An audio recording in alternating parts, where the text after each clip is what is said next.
Jared, welcome. Thanks for participating in our Leaders Who Care series.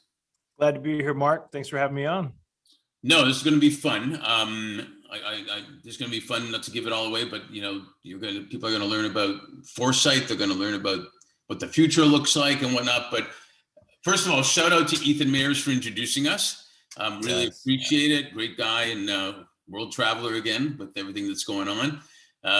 But let's start with this. Can you briefly introduce yourself, who you are, and then we'll delve in further. Sure. Well, I'm Jared Nichols. I live in Charlotte, North Carolina. I grew up moving around most of my life from the age of 2 all the way through high school as an Army brat. So I have deep ties to the military community just because that's how I grew up. And that certainly shaped a lot of who I am and I would say also what I do for a living. Got 2 kids, a beautiful wife, and 100+ pound puppy who will probably interrupt this podcast at some point in time. But I hope so, actually. Oh, I do not, because he swears the world revolves around him, and so And what's so bad about that? 100-pound puppy. I mean, they only want is loving. Oh man, yeah, and they have no idea how big they actually are. Yeah, he's something else. Well, we had 2 Dobies and 2 Min Pins. The Dobies thought they were lap dogs. The Min Pins thought they were guards. Oh, wow. Yeah. Well, that sounds about right. He's a Shiloh Shepherd, and a lot of people see him and they look like overgrown German Shepherds, but they're bred for companionship and therapy work. And he acts like a golden retriever trapped in this wolf-like body. He's a walking contradiction, but he's a lot of fun. Yeah. A walking contradiction. I love that. And how old are your kids? Kids are 11 and 8, 2 boys. Nice. Great. Great time. Well, you probably know this and been told a million times, because mine are in their 20s now, that it's going to go fast. So cherish every moment. Oh, yeah, that's already hitting me. When I was growing up, when you were growing up, we didn't have constant, pictures that we could take on the phone. So of course we have a massive amount of digital photos from over the years. And it's funny because you go back through, or Google or Apple will, hey, a memory this day, 4 years ago. It immediately pulls you back and you realize things are going very, very fast. So yeah. Yeah. No, I was talking to somebody in Spain earlier. We were talking about, he said he played football out on the street, which is our soccer. And I said, I get it. We played, street hockey out on the street, and we were outside, or ice hockey when it was a winter all the time. Different life. There's pros and cons to both, but good memories. So listen, your education was in history and creative rating. Correct. You got a master's in strategic foresight, which almost sounds, like duplication, strategic and foresight, but strategic foresight. So first, can you explain first what the latter is, a master's in strategic foresight, and share if that was valuable? First, it was valuable for that, and then we'll go from there. Yeah. So there was, at the time, and because a lot of folks have never heard of this degree, and rightfully so, there's only 3 accredited programs in the US that were offering this degree. I'd never heard of it. And so it was a friend of mine who had been doing some marketing for the college, and I started looking into it, went to the World Futurist Society, and actually sat in on one of the sessions that the professor overseeing the program was running. And immediately I said, this is how my brain works. This is what I want to do. I had been in the insurance business as an independent broker for about 11 years, and that went great. And I just got bored.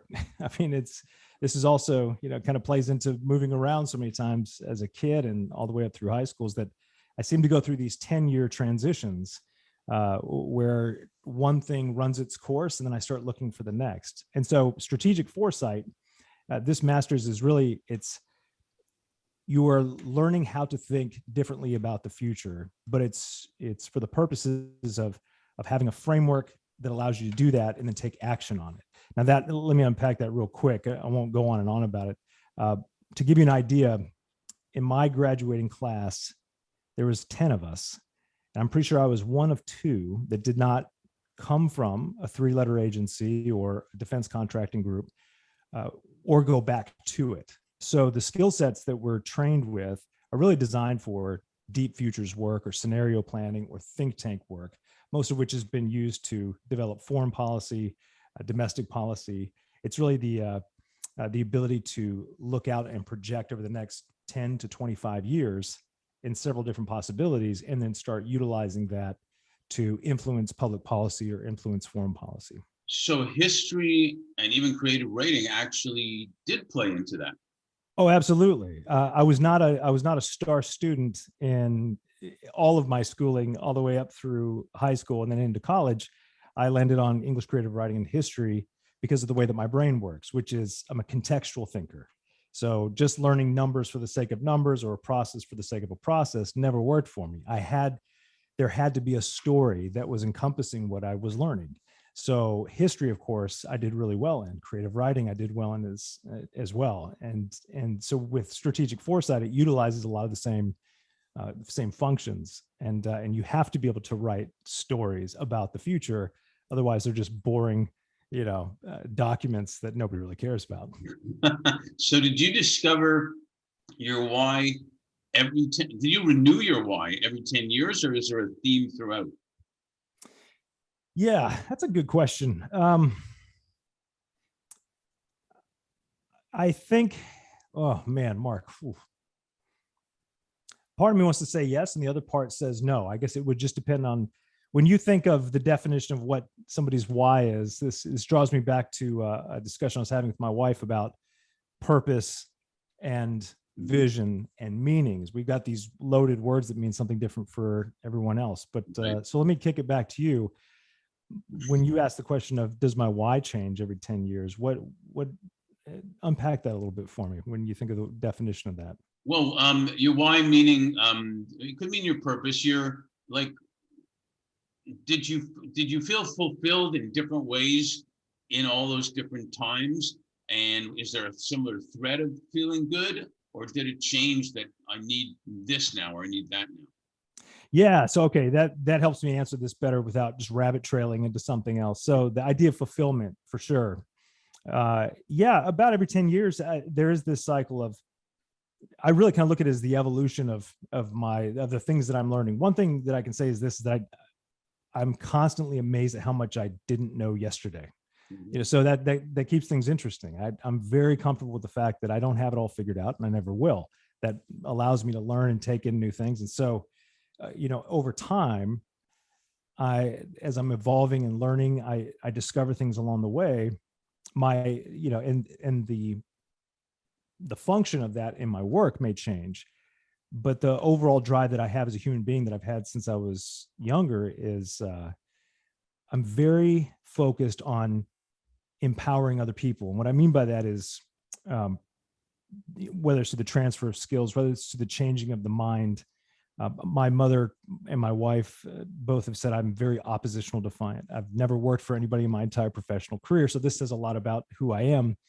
And a lot of that's because I just have this fierce drive for freedom, whether it's freedom to think the way you want to think, to do things the way that you want to do them, to go outside of the bounds of what everybody else says is, well, this is the limitations of what's actually possible. So that, I think, is like the core drive that I have, which would be the all-encompassing why.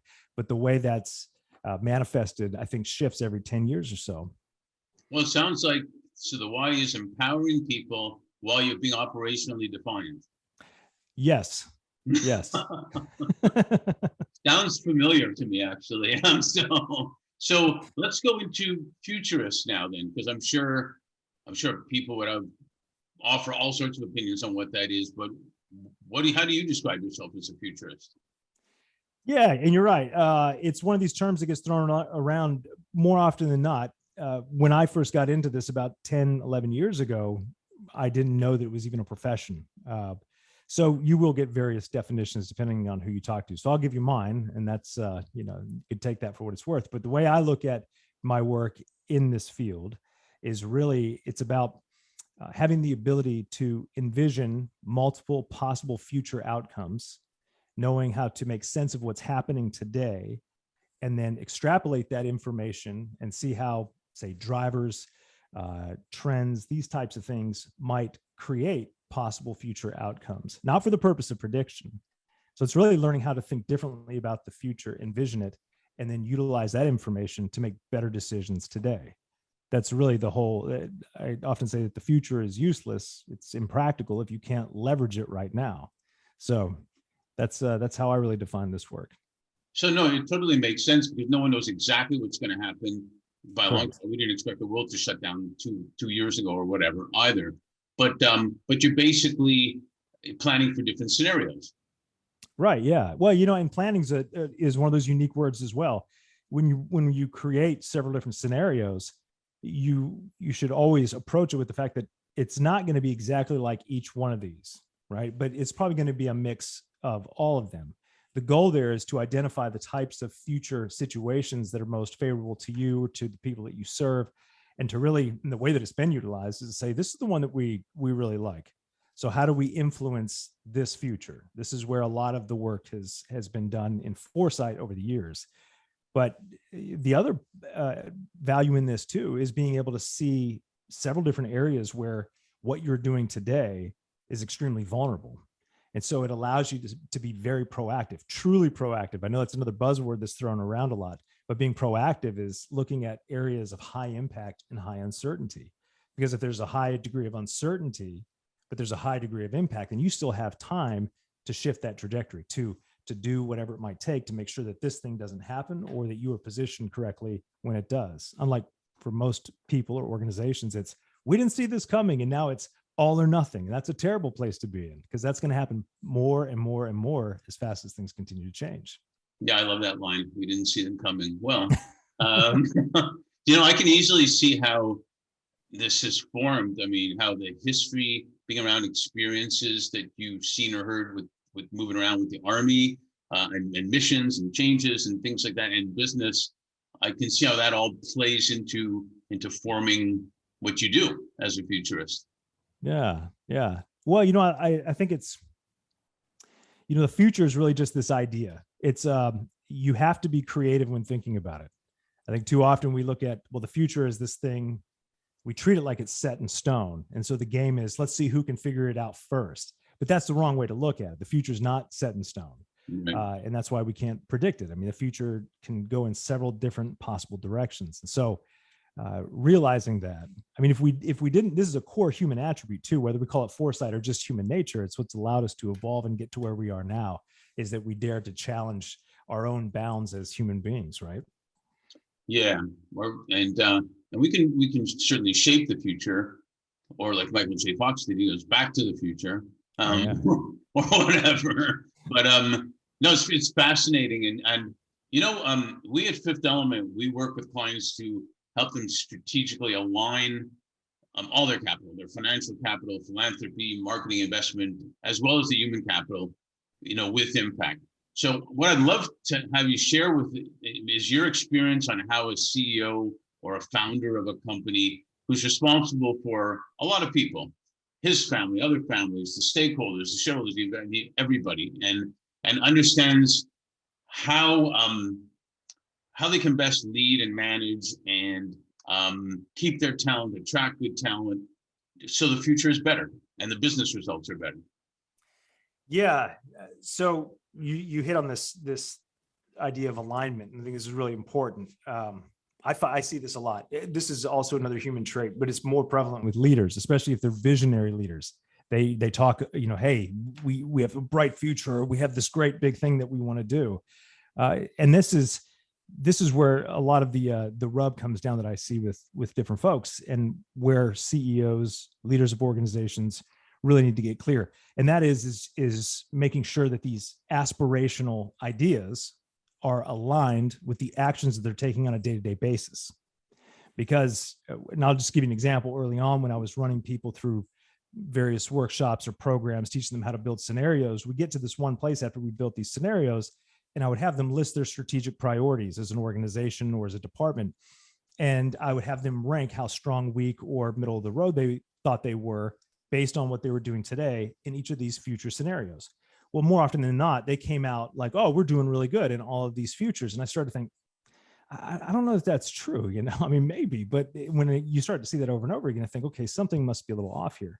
When we dig deeper, realize that what they were really judging against future scenarios was their aspirational goals that were not being played out or executed in their day-to-day priorities. And so I think that the way that leaders can, what leaders really need to do in this area of alignment is make sure that they're really clear on, hey, this is my aspiration over here. This is what we as an organization want to become. Now let's get really honest with ourselves. Where are we spending our time, our energy, and our money in what I like to look at as 4 strategic areas of focus, right? You've got your capital resource investment, your talent and workforce development, research and development, and culture and values. And when you look at these, culture and values. If you look at those 4 areas and you say, well, this is what we aspire to in all of these areas here, and then you look at where you're actually spending your time, energy, and money in each of those areas, more often than not, you'll usually find, oh, there's misalignment here, because we say we want to do this, but our real priorities are based on where we spend our time, energy, and money. And so being able to identify what's true and then make adjustments will allow organizations to move forward faster than most others. Because I think there's a lot of good talk that's out there, but the day-to-day actions is what tells everybody your real priorities are. Not to mention chasing the next shiny object too. Right. Yeah, exactly. Which happens a lot because it looks really exciting at the beginning, and then you actually right. But then, or you're told as a leader, oh, you need to get on this because you're falling behind. So there's this constant sense of, oh, I need to catch up. Right. So if you're truly wanting to be proactive, it's you have to reverse that way of thinking and anticipate those things. And it sucks the energy out of you at the end of the day too. So you host a couple of podcasts, and I love imagination, which is why I love the space stuff that's going on now, which we grew up with. I didn't know and all that, and you wanted to be an astronaut, and it just made you think bigger when you saw that, and looking at everything differently. And it caught my attention how you share, quote unquote, practical and sometimes idiotic ways to take a more active role in shaping the post-pandemic future. All right, yeah. So this is for a podcast that I co-host with my friend and partner, Paul Tulin. He's a still active duty Green Beret, 35 plus years. As you and I've talked off these discussions here, most of my work over the past couple of years has been with the special operations community down at Fort Bragg. And Paul and I became friends, and that's how those doors opened. And it's like we've known each other for many, many years. And when the pandemic hit, he and I were having weekly calls, and I called him up one day and I said, hey man, how are things going? He said, man, this is the best pandemic ever. And we just laughed, and he explained why. Again, none of it's about making fun of COVID or, people that are getting sick. I mean, it was just, it afforded us early on this moment to stop and to reflect. And he started to tell me that he and his oldest son built a table. They have a little wood shop. They built a table, and he's like, oh man, this thing is great. And I said, just think, had we not had this time to stop, it might've been 6 months to a year before you ever able to do that. And he said, try never. The thought had never occurred to them. They were never planning on doing that. And they just decided to give it a shot because they were all at home. And so this started a continued conversation. And I thought, you know what, we should be recording these conversations, and the podcast should be called the Best Pandemic Ever Podcast, which we always make, so that's the idiotic side of things, is because Paul and I do not take each other serious. We would cover more serious topics, but it is much more lighthearted. It's a place where we're just kind of letting it loose and talking about our own experiences, and always saying, look, take this with a grain of salt. I don't have any evidence to back this up. This is just my hunch and anecdotal evidence. So we never pretend to be experts on specific things that we're not. We found that a lot of people really enjoyed that because it was more lighthearted in a time where, you were just being bombarded with, the next outrage headline, or, exactly. The world is ending. And we haven't recorded in some time. We need to get back to it, but that's where the idiotic side is. No, I love it. I think I've talked to a lot of people about this. I think we've learned how to not take ourselves so seriously again, and hopefully don't have short memories about it, so that if 100-pound puppy comes in, not like, oh my God, or if a kid comes in like people used to be, get out, I'm on the phone with, type of thing. It's actually much better. It's real life. Yeah, and that's true. So, in fact, there's even a lot of people that have told me, obviously remote has grown faster than it was already growing.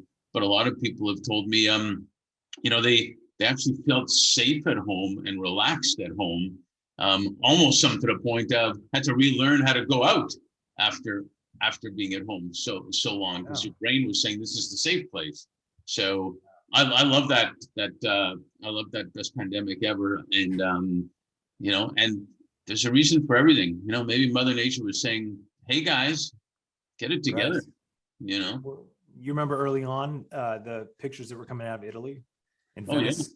The water was clear. You could see dolphins and fish. It's like, whoa, look at this. Look at what happens if you just shut everything down for a minute. I would joke saying the birds are always singing here in the morning, but a few months or 6 months, whatever, no, not 6 months, a few months into the pandemic, I was telling somebody, I don't know what's going on, but the birds are singing, but it sounds like they're singing like opera right now. They're so happy that no one's out. They don't know where everybody is, but they're saying this is pretty good. So it was amazing. So what role do you see what I would call current and upcoming leaders who care playing to ensure three types of well-being I look at: the financial well-being, physical well-being, and mental health well-being? In your business, people you talk to, what kind of roles do you see leaders playing, if they really do care, in making sure that well-being is there for them, their families, the community, etc.? Yeah, I mean, leaders, the role they play is they have to lead. I think the problem that we see today is that we don't have a lot of people leading. They may have a title of leader, but they're kind of sitting back and waiting. And I know that's easy to say, right? But it's true. It was that way before the pandemic. I think it's become even more heightened because of the environment that we're living in right now. But I would say that what I would encourage leaders who care, I would encourage them to be bold.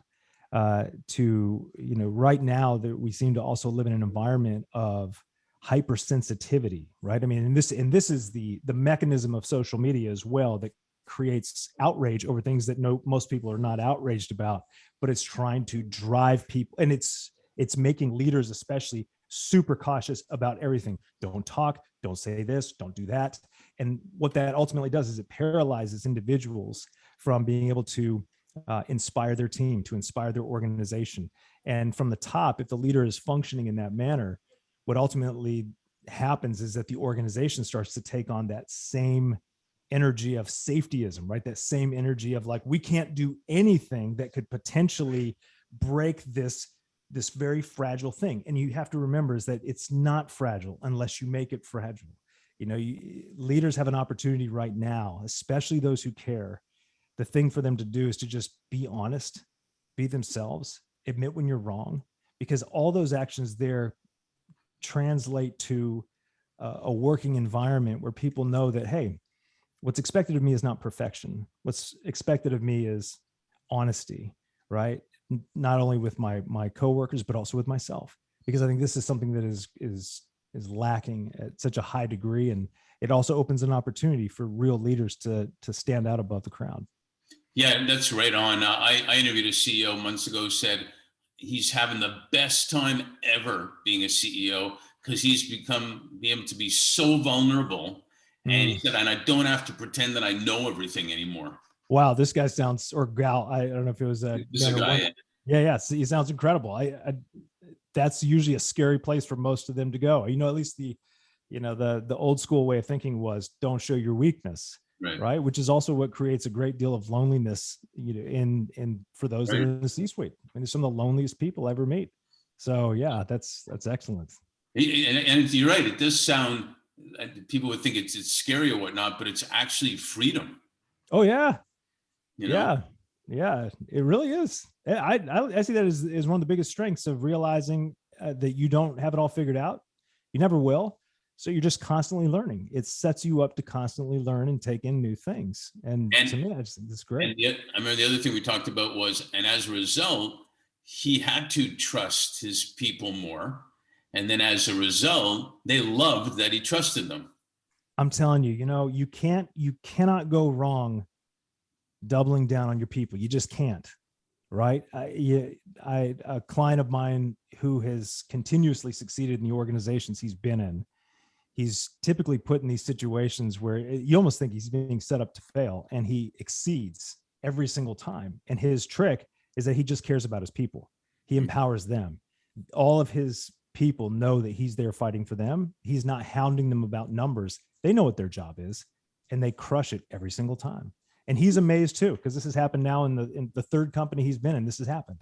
So to me, you can't go wrong doubling down on your people. You just can't. Yeah, and remote is actually turning into a good thing in that respect, because you can't be on top of them anymore. You have to trust that they're getting it done. Well, sure. Yeah. As long as they turn all those big brother tools off that were so, quickly rolled out. It's like, you can't do that. There's big brother tools out there. They know what we're doing. No, Oh, there's good, no good. such tools. So last question on this part. A client, it's funny, a client in 2021 told me, he said, Mark, 2020, that year has flown by slowly. Mm-hmm. And I thought, what a brilliant line. And so I wanted to ask you, with 2020 and then 2021 now, past, what are you most grateful for, and what are you most hopeful for too? Yeah, that's a great question. I think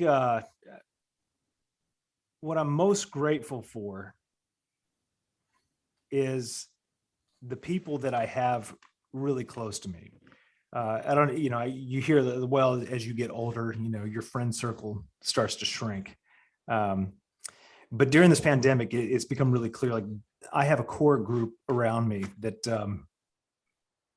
I know will always be there for me. Right. And so that's something that really came into view for me when this all started to happen. So I'm very grateful for that. What I'm most hopeful for in 2022 is that just, that we seem to be in this environment where hopelessness, that's the thing that's driving, most of the conversations, not directly, but it's indirectly because of the constant drive towards outrage and let's divide people up. And again, that's the way that machine is incentivized. So it's going to do that. What I'm hopeful for is that the human spirit will transcend that. And what I mean is that you can only take so much outrage before you implode. And the vast majority of people that I talk to, they're just done. Right.